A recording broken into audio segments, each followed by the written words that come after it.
Hello, Michelle. How's everything? How's it going? Hey, good. How are you?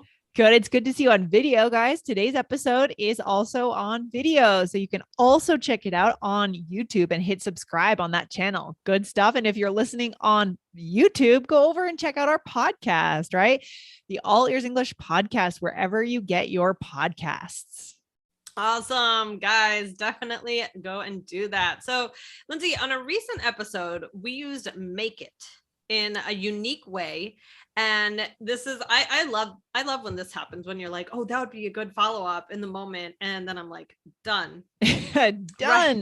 Done. That would be a good episode, by the way. Done. I'll write it down right now. Done. Weird is like ideas coming out of our ears here, but it's great. Ideas out of our ears. Yes. But this is a particularly good one though, Michelle, isn't it? Yes, Lindsay, this is all I wouldn't have picked up on that one. So this is good. I'm not fishing for compliments or anything. I'm just saying it's good. It's good. This is going to be useful for our listeners, you know? Exactly. This is going to be good. So you know what? We're actually going to start with a little role play. Okay. I like this. Here we go. All right. So Lindsay, can you make it to my party Thursday? Oh yeah. I'll be there. Okay, good. All right. So yes, we used make it. Yeah. And in just a minute, I'm going to ask you, are you talking about baking something, right? Baking something for the party, making something for the party, right? But guys, first I want to remind you to go and find our app, right? Yes. All Ears English app. We have iOS version and an Android version. So everyone can use this app. So go over to allearsenglish.com/app. You'll see transcripts. If you're a member, you'll see keywords that you can tap on and save. So you have a place to list those words, a special place to keep your All Ears English vocabulary in one place. Love it. Yes. Okay. Awesome. Go on over there now. So, after the episode also. Yeah. After the episode. After the episode. Or you can press pause, whatever you like. Anyway, So we said make it. So as Lindsay said, you may be comfortable with using make it for things like putting something together, like, oh, we need dinner. I can make it this afternoon, right? Or maybe to assemble something, right, Lindsay? Right. Because you guys know we did our top 15 mistakes in English. We did a whole episode about the difference between, make and do. But that's a different conversation, right, Michelle? Today we're talking about something totally different. Yeah, make it is very, very, very frequently used to talk about attending or not attending something. Right, Lindsay? Exactly. So I think we should just dive into some more examples so our listeners will get the drift. Here we go. I'm so sorry I can't make it to the meeting today. Can I meet with you after to discuss?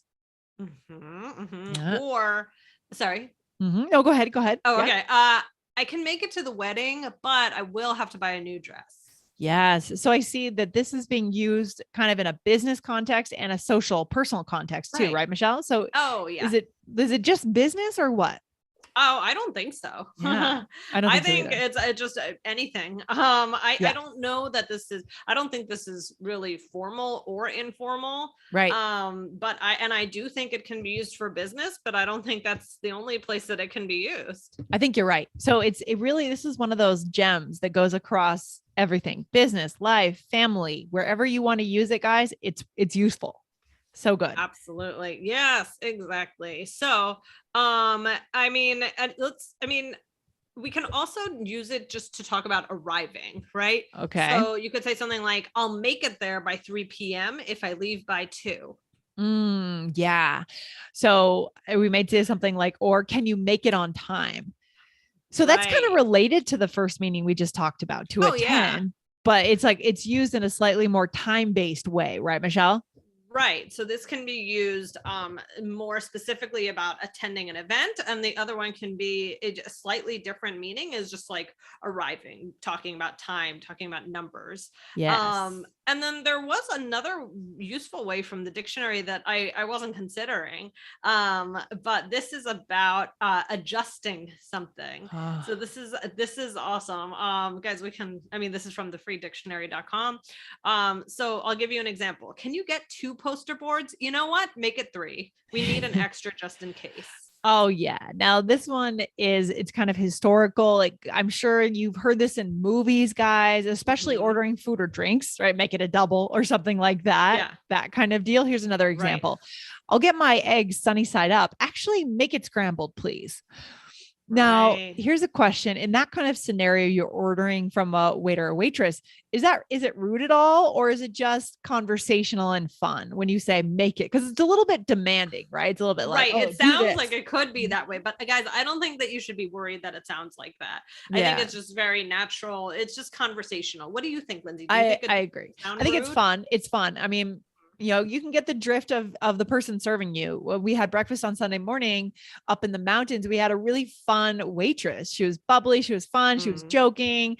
And that would have been a great way. Oh, can I have some, I'll have home fries on the side. Oh no, make it fruit on the side instead. I could have said that to her. You can get a sense of the vibe because this is playful when you use this in a way of ordering food or drink. Exactly. Yeah. The free dictionary did mention, that this is good for ordering and things like that. So, or you could say, oh, we'll have 2 Diet Cokes. Make that 3, right? Sometimes we say make that, right?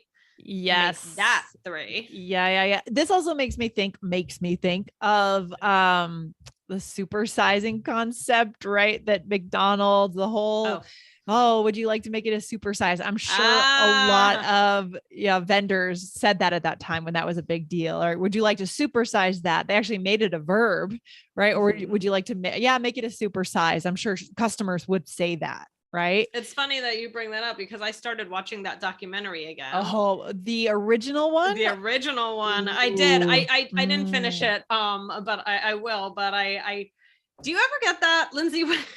When you just think of something from the past, like this documentary is, maybe 20 years old. I don't know. And like, and then you're like, okay, I have to watch it now. Like, because I like to go back to old things. You think about where you were at when you first watched it. Your mindset may have changed or something, Yeah. And it's also like fun if you're watching with a person who hasn't seen it before. So for sure. Yeah.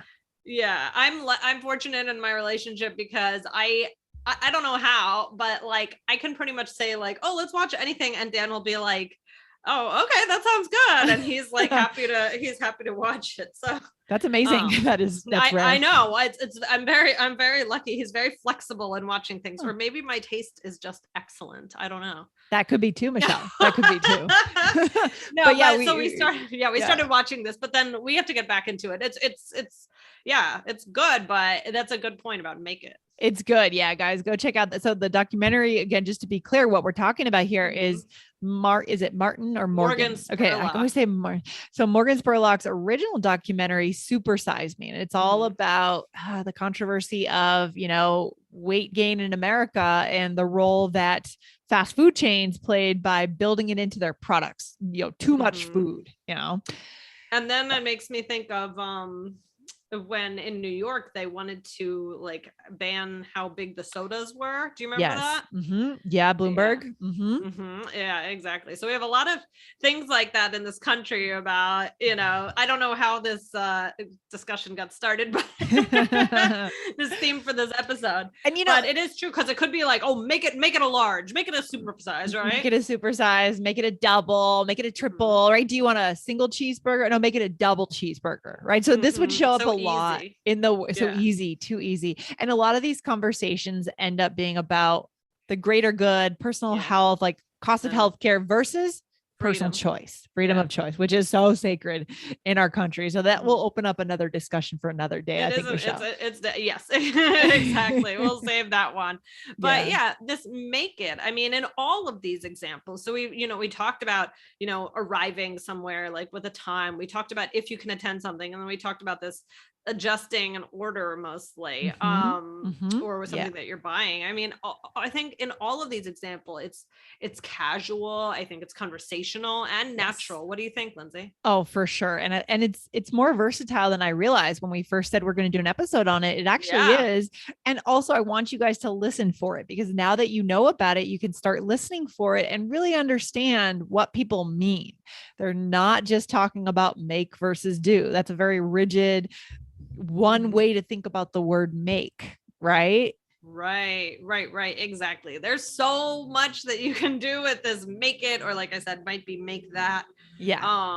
But there's just a lot of places you can go with it. And you, just because it sounds, I think that's, a trap we don't want to fall into, is just because it sounds a little bit casual, that we think it is. And I don't think it is.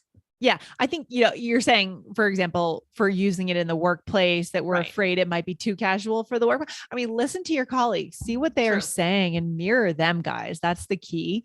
But I think anything that's going to build a relationship should be considered professional, because that's the whole point of work, is building those relationships. Right. Mm-hmm. Right. Exactly. So I think that this is just useful for business, for everyday life. So I'm really glad that you kind of you latched onto this one, Lindsay, because I think it's an important one for our listeners. Yeah. Let's do a role play for them. What do you think? Let's do it. Okay. Let's do it. So we're at we are at a bakery, and we're about to get some cookies. Yes. I can't wait. Okay. Okay. So let's get 2 chocolate chips and 1 sugar. Lindsay, make it 3 chocolate chip. You have no idea how amazing they are. Okay. Sounds great. Oh no, we're going to miss the movie. No, we'll make it if we leave right after this. Oh, you're right. It should be fine. Oh, I've been meaning to tell you, I can't make it to your game night Saturday. Oh no. All right. So we're using it in a lot of different ways, ordering food here, guys. It makes me think of a cookie shop up in Breckenridge where we like to go skiing. Sometimes when we stay up there, we'll go and get it's this whole shop just for cookies, and like very thick, intense cookies. So good. Oh my gosh. That sounds good. That sounds good. Definitely. All right. So let's go through it. So you said we'll get 2 chocolate chips and 1 sugar. And I said, make it 3 about the chocolate chip cookies. Yeah. Right? Make it 3, you got it. So I'm changing my order, right? A little bit. Okay. Sounds great. Are we going to miss the movie? No, we'll make it if we leave right after this. So meaning we will arrive on time, right, Michelle? Exactly. So instead of saying, no, we'll get there on time, you can just say, no, we'll make it. Yes. Perfect. I love it. It's so much more casual and conversational and human, right? Yeah. Right. Yeah, I think so. And then you said, I can't make it to your game night on Saturday. So this is about, accepting an invitation or not accepting an invitation. Yeah. I mean, it's good because make it ends up being casual. It absolutely does. But think about the alternatives. You could say, I can't come to your game night on Saturday, which is fine, but a little boring, a little bland. I can't attend. That's way too stiff, so make kind of fills that gap here of, it's really good. It's just, to me, this sounds like the most natural out of use attend, come. I think this is just very natural. Like it rolls off the tongue, guys. So go for it. Any takeaway for our listeners for today? What should we leave them with? Guys, I mean, like we said, this is common and useful. Try, play a little game. Try and replace some of your words with make it. See if they're think of situations that are coming up in your life. Do you need to tell someone if you can attend something? Can you use make it instead? So kind of divide it into these categories and see where you can use this, because I think you can pretty much use it every day if you want to. So maybe make it a goal. Make it the goal for yourself to try and use one of these in a different way. Every day or every week or something. Yeah, we could do a follow-up on other ways that you could say this. Some people like to say, this expression like make it a great day, right? That idea, very positive. So guys, open your mind to different ways to say things, especially as Michelle said, when you're accepting the invitation, which is the final scenario we talked about here. Don't be so formal all the time, right? This is the way to be casual and fun and build that relationship. So good. Absolutely. I love it. Okay. Well, this was fun. Great idea, Lindsay. And thank you guys for listening. Make it a great day, Michelle. All right. Bye, Lindsay. Bye.